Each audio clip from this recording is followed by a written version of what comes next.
Hello, everyone. I'm Adrian Sanabria, host of the Enterprise Security Weekly podcast, and I'm here to host another installment of SC Media's InFocus. These interviews feature some of the top thought leaders in the cybersecurity space. This is an opportunity for these experts to share hindsight on recent events and foresight on where you should be focused as a cybersecurity professional in the near future. Today, we're discussing a collaborative approach to disrupting cybercrime. Joining me today is Derek Manky, Chief Security Strategist and VP Global Threat Intelligence at FortiGuard Labs. How you doing, Derek? Adrian, I'm doing very well. It's always great to speak with you. How about yourself? I am great. Doing a lot of this stuff as we get towards the end of the year, and one of my favorite times of the year when we kind of reflect on how things have been going, and I think we're going to be doing a little bit of that in this discussion. And maybe we'll do another one soon on predictions for 2025. Those are always fun as well. Yeah, absolutely. Yeah, there's always a lot to cover and a lot of updates as well. And this is also, I hadn't checked. I knew I'd done a lot of these, but this is the 11th in focus I've done with Fortinet and the ninth that we've done together, Derek. Wow. Yeah, that is a lot. But like I said, there's a lot to update on and talk about. So it's yeah, Absolutely. it's great. Yeah, we did one on the Olympics. Do you even remember that? The Olympics feel I like do, of forever ago. course. Yes. Yeah, absolutely. And It there feels was a like lot so of long activity ago. that happened from there as well, too, with the Olympics, as we know. Yeah. So yeah, let's dive into this. I think some of the most impressive moves I've seen against cybercrime in the past decade tend to be these collaborations between vendors, governments, legal teams, a lot of lawyers. Very impressive the impact that they've had, and law enforcement. How important is collaboration when working to reduce cybercrime? I think it's crucial. I mean, this is something that I wouldn't say we have perfected, but we've made, as you mentioned, over the last, 10 years, a lot of positive strides. And it's great to talk about it, and it's great to see the progress towards this because again, I think this is the only way when it comes to, really taking a bite out of cybercrime, so that we're not always just on the defensive.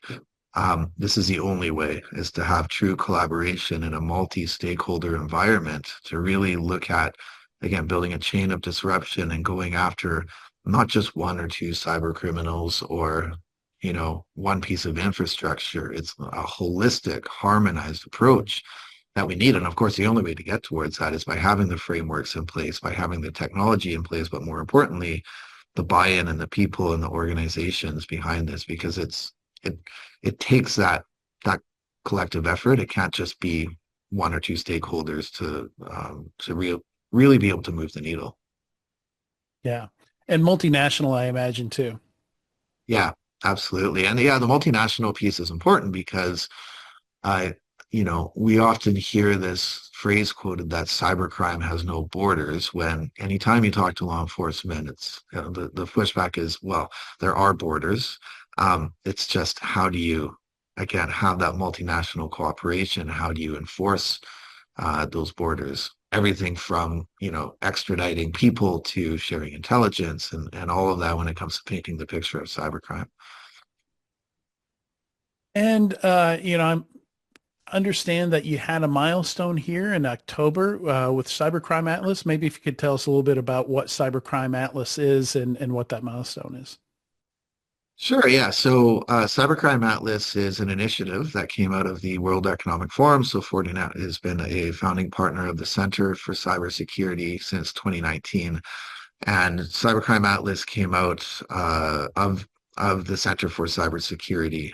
We actually started it as a pilot.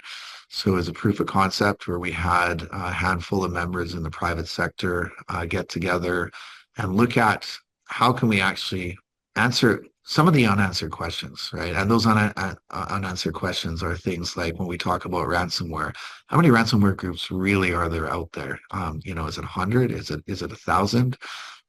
What infrastructure are they using? Are they sharing infrastructure? Are they using each other's services? All of these things that move beyond just looking at, viruses and botnets and, malicious IP addresses. So looking at the true, like painting a map, hence Cybercrime Atlas, of that ecosystem, looking at ransomware, business email compromise, financial fraud, all these things that make the cyber criminal ecosystem tick. So to do that, we had to get a proof of concept together. We did successfully over a year look at only open source intelligence because there's a lot you can find with open source intelligence. And then obviously do our deep dives like link analysis, derivative research, all based off of that. And by the way, the most impressive thing about this was that it was all resources in kind. This was extracurricular activity from researchers, from everyone wanting to, get together on this initiative for a greater good. And so we started that in 2022. And after showing that, hey, this can work, we actually launched it officially in January of 2023. So we've been 2 years in now. We have a staff now. We have a full-time project management office. We have an investigations team. We have a research and mapping team. And the whole idea of this, Adrian, is to actually focus on some of the targets that aren't in the news or making, that aren't already under investigation. And so we look at, again, ransomware groups, business email compromise, and the report that we launched in October is called the Cybercrime Atlas Impact Report. I'd encourage people to go and read it. It's a summary of the activity, which led to operationalizing all the great mapping and research that we've done into packages. So we created 7 intelligence packages that was passed to law enforcement. There's over 10,000. This isn't a big automated platform. This is human vetted, actionable intelligence points. Over 10,000 intelligence points that were mapped. And those, just to give you an idea of the map, it's ultimately leading to attribution, which is the hardest thing in cybersecurity. So we're looking at, again, not IP addresses, but bank accounts. We're looking at crypto wallet addresses. We're looking at social media activity, Telegram channels, physical addresses, all of those things that correlate together into a map of what these ecosystems look like, who the players are, what the business units are, and so forth. And to do that, we need the experts. So if you look at Cybercrime Atlas, you have it was founded by Fortinet, Microsoft, Banco Santander, PayPal, but we also have cryptocurrency experts in there as well. Mm. Yeah, and you've already hinted at it somewhat. Cybercrime operations have evolved a lot over the years. I think it's interesting. You're particularly looking into ones that aren't well known yet. I think that's really interesting research to do. Before they get very big. And I imagine that the goal is to disrupt them, or are you mostly just generating this intelligence and handing it off? So ultimate goal is disruption. So again, the 3 main outputs or the mission statement for Atlas is map, disrupt, and shape, right? So you can't disrupt until you have that holistic map first. That's the really key part. And then, of course, once you have that, like we've started to do with some of these operations, then you can pass the relevant information to disrupt. And so when it comes to, and then shaping, of course, is fine tuning, looking at things that are working, things that are not, what do we need to address, and so forth.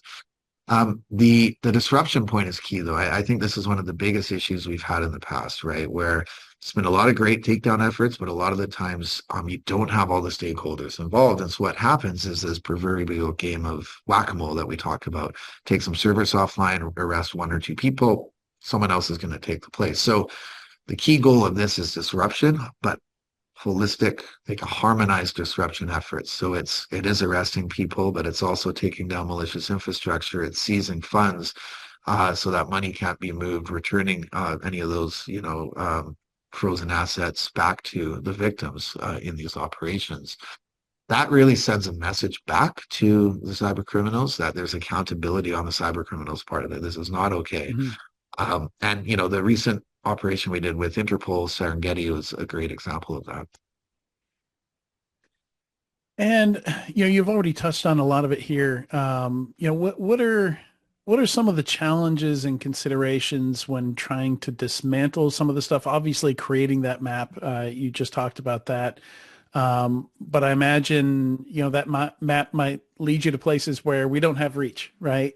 So maybe you need that international component, and hopefully, as the Atlas has grown, that network of contacts helps you. Absolutely. You hit the nail on the head, Adrian. That's as we get more interest in cybercrime atlas, and we are expanding that stakeholder environment, and it is very important because, as you said, it extends the reach, and the whole vision and goal of Atlas has always been to not just do one or two of these operations and call it a day, but really build on that map and to create a scalable, that's the important piece, scalable, operational model that we can run with. So it's not just one or two, but something that's continuous that we can actually measure success and see the results of these impacts of these operations. And again, the way to do that is to get more support, to have more of the multinational cooperation and more stakeholders. Again, just looking at Interpol Serengeti, that operation led to over 1,000 arrests. And we had 7 partners contributing to that. That was across the African region, so that's one piece. 35,000 victims. That's a pretty big impact. But it's also just one major region in the world, right? So we're also looking at where we can take this to scale in other regions as well. And you mentioned the whack-a-mole effect, often with a lot of these big wins, whether it's taking down the Genesis market, Emotet, sometimes we see these criminals bounce back pretty quickly. What's the difference between, first of all, how are they so resilient? And what do you need to do to make the effects of any kind of takedown be more lasting and less ephemeral? Yeah, great question. That's a tough one to answer, but I would say on the resilience piece, there's multiple components to it. So first of all, if you look at, again, the takedown efforts, it can be domains seized, right?